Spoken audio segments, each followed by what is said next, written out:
Hey guys, hope you are doing well. Welcome to Agri Silbi. Today we'll discuss some important MCQ on animal husbandry. Use playback speed 1.5 or 2 for better audio experience. So be attentive, be an optimist. Let's start. Okay, कौन सा वाला not correct आप choose कीजिए. बहुत ही आसान सा है. Bovidae में सिप गोट कैटल बफालो आते हैं. Okay, it's correct. स्वीडे स्वाइन में ओह या स्वाइन तो स्वीडे फैमिली से बिलोंग करता है. हॉर्स तो इक्विडे फैमिली से बिलोंग करता है. और देखिए आस भी इक्विडे फैमिली से बिलोंग करते हैं. और कैमेलिडे फैमिली होता है कैमेल का. आस और मूल ये सारे के सारे चीज इक्विडे फैमिली से बिलोंग करते हैं क्योंकि ये आसपास के हैं. हॉर्स के आसपास है आसपास है मूल. ओके, इसके बारे में मैं थोड़ा और जानकारी आपको दे देता हूँ. देखिए जो हॉर्स होता है उसका क्रोमोजोम नंबर कितना होता है. उसका क्रोमोजोम नंबर होता है 64. याद रखेंगे. जो आस होता है उसका क्रोमोजोम नंबर होता है 62, मतलब 1 पेयर लेस होता है. और जो मूल होता है उसका क्रोमोजोम नंबर होता है 63. सो ये सारे इंपॉर्टेंट चीजें हैं. मूल में एक एक्स्ट्रा होता है. 62 आस में जितना होता है सिर्फ एक क्रोमोजोम एक्स्ट्रा होता है. सो याद रखेंगे, हॉर्स में 64, आस में 62, म्यूल में 63. और ये सारे के सारे इक्विडे फैमिली से बिलोंग करते हैं. So which animal have single stomach. Single stomach किसका है. With large caecum, unable to ruminate. So that's donkey. Donkey is the right answer. Life stock census होता है 5 साल में एक बार. बहुत ही आसान सा चीज है. हमारे जो पॉपुलेशन सेंसस होता है 10 साल में एक बार. फॉरेस्ट वेल्थ का जो सेंसस होता है वो होता है 2 साल में एक बार. ये कुछ इंपॉर्टेंट चीजें आपको याद रखना चाहिए. Okay, next. सो अभी जो रिसेंट हुआ था लाइफ स्टॉक सेंसस उसके बारे में थोड़ा जान लेते हैं. 20th लाइफ स्टॉक सेंसस हुआ था 2019 में. ओके, अब नेक्स्ट कब होगा. 5 साल ऐड कर दीजिए. थायरोक्सिन एंड कैल्सिटोनिन ये जो हार्मोन है ये रिलीज होता है थायराइड ग्लैंड से. और इनका बहुत ही ज़्यादा इम्पैक्ट है हमारे बॉडी पे, मेटाबॉलिज्म पे, ब्लड कैल्शियम लेवल पे. ओके, सो थायरोक्सिन वर्ड से आपको पता चल गया thyroid. Hormone secreted from pancreas to lower the blood sugar. Blood sugar level को कम करने के लिए इंसुलिन होता है. इसीलिए डायबिटिक पेशेंट इंसुलिन इंजेक्शन लेते हैं. पर ब्लड शुगर लेवल को इंक्रीज करता है ग्लूकागन. फिर भी हम देखेंगे नेक्स्ट स्लाइड में डिटेल में सारे के सारे पैनक्रियाटिक ग्लैंड का हार्मोन के बारे में, क्योंकि इंपॉर्टेंट है ना. Wallowing is a common behaviour of wallowing. देखिए वॉलोइंग मतलब जो मड में जाकर लुटपुट होना. सो ये वॉलोइंग होता है. तो ये किस में पाया जाता है मैं बता चुका हूँ, बफालो में पाया जाता है. और बफालो में एक थर्मो रेगुलेशन मैकेनिज्म भी है, मतलब हीट मेंटेन करना मैकेनिज्म भी अवेलेबल है. Which of the following not correctly match. देखिए क्रोमोजोम नंबर दिया गया है डिप्लॉयड क्रोमोजोम. कैटल गोट का तो 60 है, बफालो का 50 है, फाउल का 78. याद रखेंगे, मुझे पता नहीं पर इंपॉर्टेंट याद रखेंगे. आस का मैंने अभी आपको बताया, आस का होता है 62, म्यूल का होता है 63 एंड हॉर्स का होता है 64. तो यहाँ पे 64 दिया गया है, यहाँ पे हॉर्स होना चाहिए. तो यहाँ पे सारे के सारे पैनक्रियाटिक हार्मोन दिया गया है. हम +2 लेवल पे इसको पढ़े हैं पर यहाँ पे आपको थोड़ा सा देखना चाहिए, रिवीजन हो जाएगा. सो ये अल्फा सेल से रिलीज होता है, ये बीटा सेल से रिलीज होता है, ये डेल्टा सेल से रिलीज होता है, और ये एफ सेल से रिलीज होता है. याद रखेंगे अल्फा सेल से क्या क्या रिलीज होता है. याद रखेंगे सोमाटोस्टैटिन, इंसुलिन, ये सारे के सारे रिलीज होता है बीटा सेल से. बीटा सेल से बहुत ही इंपॉर्टेंट चीज है रिलीज होता है जो कि हमने अभी पढ़ा, जो इंसुलिन, ग्लूकागन, ये सारे. और डेल्टा सेल से पैनक्रियाटिक पॉलीपेप्टाइड पीपी होता है. देन एफ सेल से तो आप यहाँ पे पढ़ सकते हैं सिक्रेटिन भी रिलीज होता है. So here all details available. मैंने बताया था आपको बफालो में वॉलोइंग होता है. तो वॉलोइंग क्या है आप देख सकते हैं यहाँ पे. ओवुलेशन क्या होता है. ओवुलेशन होता है जो ग्राफियन फॉलिकल है ना, ग्राफियल फॉलिकल ऐसे होता है. तो यहाँ इसके अंदर होता है ओवारी, सेकेंडरी oocyte आप बोल सकते हैं. ये जब रिलीज होगा यहाँ पे तो उसे बोलेंगे ओवुलेशन. ओवुलेशन के बाद ये ग्राफियन फॉलिकल चेंज होकर रहेगा कॉर्पस ल्यूटियम में. ओके, ये कॉर्पस ल्यूटियम हो जाएगा और ये स्लोली डीजेनरेट हो जाएगा. ओके, सो याद रखेंगे ओवुलेशन से पहले ये जो मास है इसको बोलते हैं ग्राफियन फॉलिकल, ओवुलेशन के बाद ये हो जाएगा कॉर्पस ल्यूटियम। सो ओवुलेशन में be defined as the discharge of egg from obviously Graafian follicle होगा answer, option is the correct answer.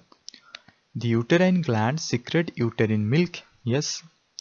Under the influence of oestrogen and progesterone hormone, yes. Composed of, ये uterine milk में क्या क्या होता है, protein होता है, yes होता है, फैट भी होता है, ग्लाइकोजन भी होता है। सो आंसर होगा ऑल ऑफ दिस। देखिए 99% क्वेश्चन का आंसर, एमसीक्यू की बात कर रहा हूं मैं, ऑल ऑफ दिस ही होता है। अगर ऑल ऑफ दिस है, okay, dash refers to the undescendent condition of the testis into the scrotal sac, ये तो आंसर होगा क्रिप्टोचाइल्डिज्म। ये ह्यूमन केसेस में भी पाया जाता है। क्या होता है ना, जब डिसेंड हो जाता है टेस्टिस, तो क्या होता है स्क्रोटल सैक के अंदर जब टेस्टिस आ जाता है तभी बॉडी का टेम्परेचर से 2 डिग्री सेल्सियस रिड्यूस हो जाता है, जो कि बहुत ज़्यादा इंपॉर्टेंट है स्पर्म सेल बनाने के लिए। अगर ये डिसेंडेड नहीं होता है, अनडिसेंडेड रह जाता है, तो बॉडी की टेम्परेचर की वजह से स्पर्म सेल डैमेज हो जाता है और स्टेरिलिटी का प्रॉब्लम आता है। इसीलिए एक माइनर सर्जरी करके ये जो टेस्टिस है उसे डिसेंड डाउन किया जाता है। So this condition is called cryptorchidism. ये बहुत ही माइनर सर्जरी करा जाता है। Then which one of the following is not correctly match, देख सकते हैं inflammation of the fallopian tube को साल्पिंजिटिस कहते हैं, यस इट्स करेक्ट, याद रखेंगे important. Vaginitis inflammation of vagina, yes. Metritis inflammation of uterus, याद रखेंगे। सर्विटिस इन्फ्लामेशन ऑफ सर्विक्स, यहाँ पे लिवर दिया गया है जो कि गलत है। So option D is the correct answer. Which type of ligament is primarily responsible for the order breaking down? Order breaking down के लिए, order breaking down एक disorder आप बोल सकते हैं, इसके लिए responsible है median suspensory, option B is the right answer. देखेंगे median suspensory ligament कैसे दिखता है, हम देखेंगे नेक्स्ट स्लाइड पे। फोटोग्राफिक मेमोरी के लिए वेट कीजिए। देखिए ये होता है हमारे जो आप बोल सकते हैं एनालॉजी ऑफ ऑर्डर, ऑर्डर का यहाँ पे स्किन है। ये जो होता है मीडियन सस्पेंसरी लिगामेंट, जो डाउन हो जाता है जो डिजॉर्डर में, यही प्रॉब्लम आता है, ये जो लिगामेंट में प्रॉब्लम आता है, ये लामेलाय होता है एंड ये लैटरल सस्पेंसरी लिगामेंट, ये ठीक रहता है, यही में प्रॉब्लम आ जाता है इसमें। सो याद रखेंगे। और कुछ इंपॉर्टेंट चीज़ें, विटामिन का बहुत सारा नाम मैंने देखा, बहुत सारे बच्चे कंफ्यूज होते हैं। सो इसको एक बार अपने माइंड में प्रिंट कर लीजिए। विटामिन ए को रेटिनॉल बोलते हैं, विटामिन डी को कैल्सिफेरॉल बोलते हैं, विटामिन ई को टोकोफेरॉल बोलते हैं और विटामिन के को फाइलोक्विनोन बोलते हैं। ये दोनों में भी बहुत ही सारे बच्चे कंफ्यूज होते हैं। विटामिन ई होता है एक्चुअली एंटी स्टेरिलिटी हार्मोन, याद रखेंगे, ओके, इंपॉर्टेंट है। एंड विटामिन के एंटी कोआगुलेंट हार्मोन आप बोल सकते हैं, okay. Vitamin B1 thiamine, vitamin बी2 riboflavin, vitamin B3 niacin, vitamin B5 पैंथोथेनिक acid, ये एग्जाम में पूछा जाता है। Vitamin B6 पायरोडेक्सिन, vitamin बी7 biotin, vitamin बी9 folic acid, vitamin B12 cobalamin, ये भी एग्जाम में पूछा जाता है। विटामिन बी12 कोबालामिन, ये जो हमारे इंटेस्टाइन में है ना, जो Escherichia coli, E coli, so ये बनाता है विटामिन बी12। Vitamin C ascorbic acid. Okay, now comes to 255 when a female calf is born as a twin to a male calf. देखिए फीमेल काफ होता है twin to a male calf and sterile female, और जो female होता है वो sterile हो जाता है।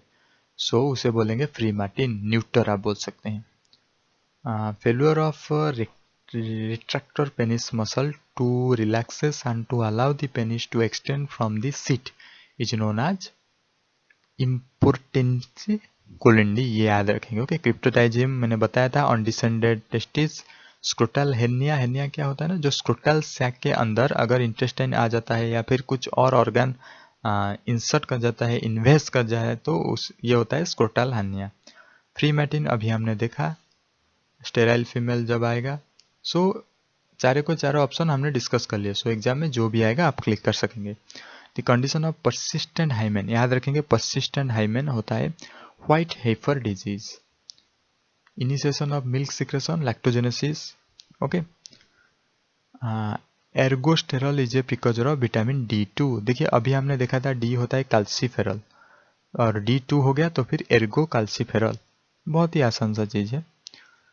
विटामिन B2 का other name Ergo calciferol. Out of total body calcium bone teeth अब 99%, देखिए कितना ज़्यादा, फैट सॉल्युबल विटामिन याद रखेंगे ADE देखिए एक नाम याद रखिए दीपक, DEEPAK। सो इनमें जो जो लेटर आता है वो होता है फैट सॉल्युबल विटामिन।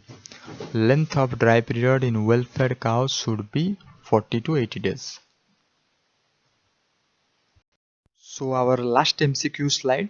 सो एनिमल हस्बेंडरी खत्म हो गया। Which one of the following is not a bacterial disease? देखिए इतना सारा हमने डिजीज कवर कर चुके हैं, सो इनमें से आप आंसर दे चुके हैं, कोई भी प्रॉब्लम नहीं। देखिए रिंडरपेस्ट जो होता है ना, वो होता है कैटल प्लेग, सभी को पता है। सो ये वायरस डिजीज है, इसके वैक्सीन के बारे में भी हम डिस्कस कर चुके हैं। So no need to answer, ये होता है आंसर। और others are bacterial disease. Anthrax एक जूजोनोटिक डिजीज है जो कि ह्यूमन को भी हो सकता है। Barbari breed of goat, obviously it is a native of East Africa, याद रखेंगे बारवारी गोट। पश्मीना, पश्मीना जो क्लॉथ हमने देखा था कितना ब्यूटीफुल क्लॉथ था, MCQ में पहले मतलब पिछले MCQ में हम डिस्कस कर चुके हैं डिटेल में। चेगू, यस चेगू गोट से मिलता है, चंगतांगी गोट से भी मिलता है। So answer is option C, both है एंड बी। देखिए मैक्सिमम 90% प्रोबेबिलिटी होता है बोथ है एंड बी, अगर होता है तो। Minorca breed of fowl includes in class, Mediterranean class में इंक्लूड होता है मिनोरिका ब्रीड, याद रखेंगे एम से मिनोरिका, एम से Mediterranean. Incubation period in chicken, Gallus, Gallus इसका साइंटिफिक नेम चिकन का। सो इंक्यूबेशन पीरियड होता है 21 डेज, चिकन का इंक्यूबेशन पीरियड 21 डेज। और जो ब्रॉयलर को हम खाते हैं वो होता है 2 to 3 मंथ का, याद रखेंगे। और जो एग हम लेते हैं, कब चिकन एग देना शुरू करता है, 5.5 मंथ से, मतलब 5.5 मंथ से चिकन एग देना शुरू करता है। Means 150 plus 15 means around 160 to 170 days के अंदर अंदर। Synchronization of heat, synchronization of heat is desired in, याद रखेंगे शिप में। ये बहुत ज़्यादा इंपॉर्टेंट है, डायरेक्ट सवाल आता है, आप क्लिक कर सकेंगे शिप। Thank you.